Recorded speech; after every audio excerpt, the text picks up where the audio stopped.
Hey everybody, I am SMACKDOWN and this is a blizzard.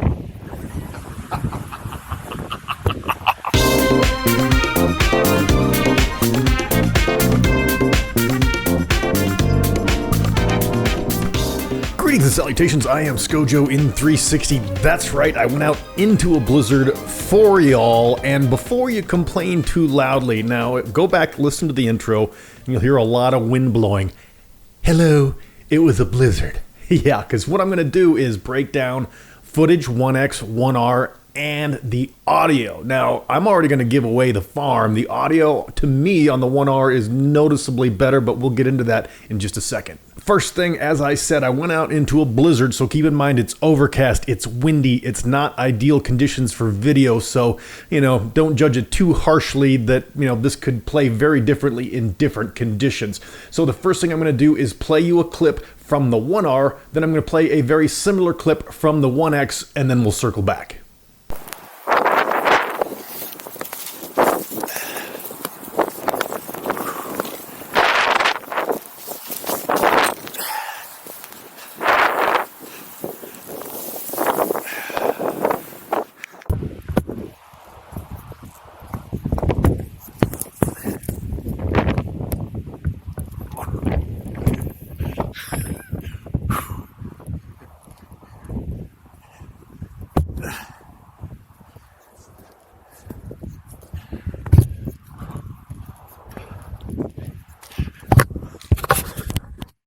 Okay, well, the first clip was the 1X, the second was the 1R, if you couldn't tell the difference, including the logo of the 1R in the corner.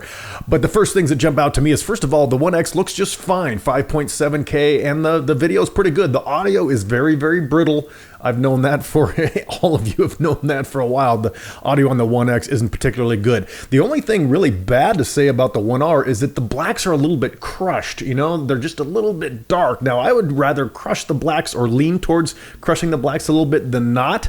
But they are just a little bit dark, but the video quality is noticeably better. And remember, both these cameras shoot 5.7K, but one of them is in H.265, one's in H.264, different sensors, bit rates, all that fun stuff. So right now, 1R is looking pretty good. Now, while I was out there, it got really dicey. There were drifts that were about 3 feet deep. The conditions were just horrible, so I really didn't stay out very long, but I did record a couple clips that include audio on this. So now you have a chance to really listen to the audio and see the video. Let's roll it. All right, so it's literally blowing at about 25, 30 miles an hour towards you. And so I'm kind of running out of space here because it's going to get dangerous here. So let's try the 1X.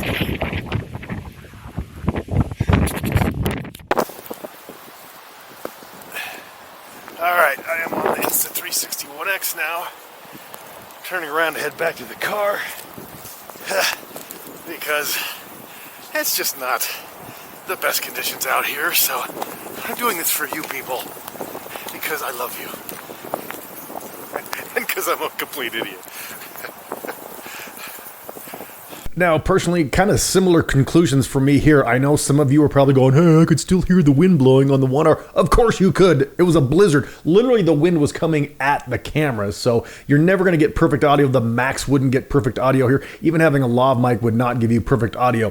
What I have noticed in sifting through the audio is that there does appear to be some form of noise reduction going on. But unlike the previous noise reduction they used on the 1X upgrade, it's not really phased and brittle. So overall, from the audio compares to even the Max on the 1R, I'm saying they're fairly similar. Listen again to the audio on the 1R and hear the depth of the sound. It's not perfect, but it gives you something to work in if you want to expand it a little bit. The 1X is just so brittle and it falls apart so easily that it doesn't really work out great. And now watch them again and you can see the difference between the video. To be honest with you, the 1X, again, is perfectly fine. The 1R is a notch better. I just wish maybe the blacks weren't quite as crushed. But again, this is all unprocessed. I haven't done anything with it. You can edit in the app, which I should mention. The app, there is a change in the app. You have to get a 1R app. and I've only used it on a limited basis, but so far it's definitely an upgrade. You can batch download things rather than having to wait for each file to download, which makes it really nice to do when you want to get multiple clips and start editing them as fast as you can without having to wait for one to go and one to go and one to go. So there's definitely an upgrade on there. You still can use viewfinder mode. It's not maybe quite as easy to find out, but all these clips you are seeing were edited in viewfinder and then taken off my iPad, put into Premiere, and then edited in that manner. Next up, I've got some 100 frames per second 3K on the One R. Take a look.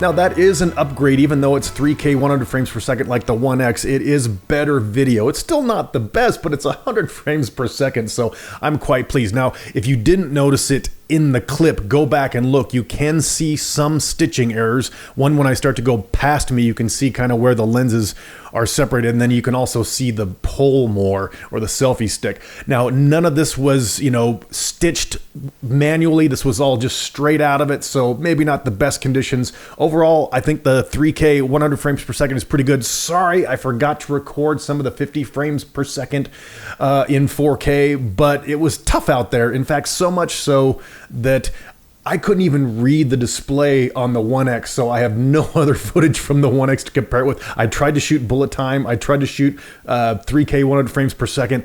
I literally couldn't even read the display. One time I thought I was in bullet time, and this is what I got. That's called a short time lapse, because I couldn't read it, and it actually shot a couple of quick seconds of time lapse. That was definitely not bullet time. Speaking of bullet time, I did manage to get some bullet time out of the One R. Now, the things that I notice in advance are that they still have some of the issues with the camera flipping. Now, keep in mind, I don't use bullet time like other people. You're really just supposed to spin it around. That's what it's made for. I flip it around and do stuff like that, so the gyro flips on me. Check out that in this clip.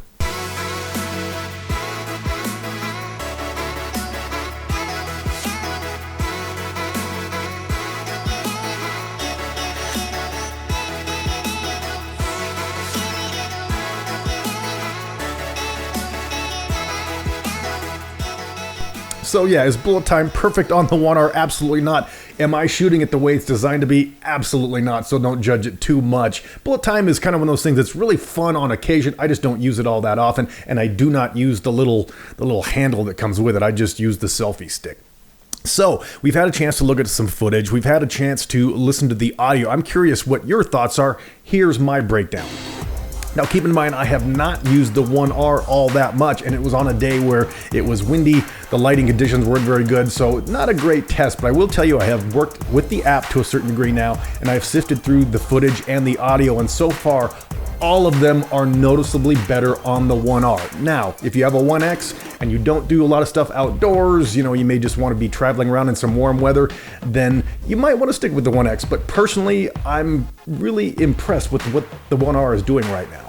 But I will be getting out and doing many more tests, especially out in the wilderness, out in the woods, so we can really see how long does the battery last in the cold. More tests on the audio and more tests on the footage, so please subscribe, please ring the bell on the side, share this with your friends, and like it, because we're trying to grow the 360 community by having this podcast. I am SCOJO in 360. I'm going to do a little snow dance so that the gods will bring us more of the white stuff.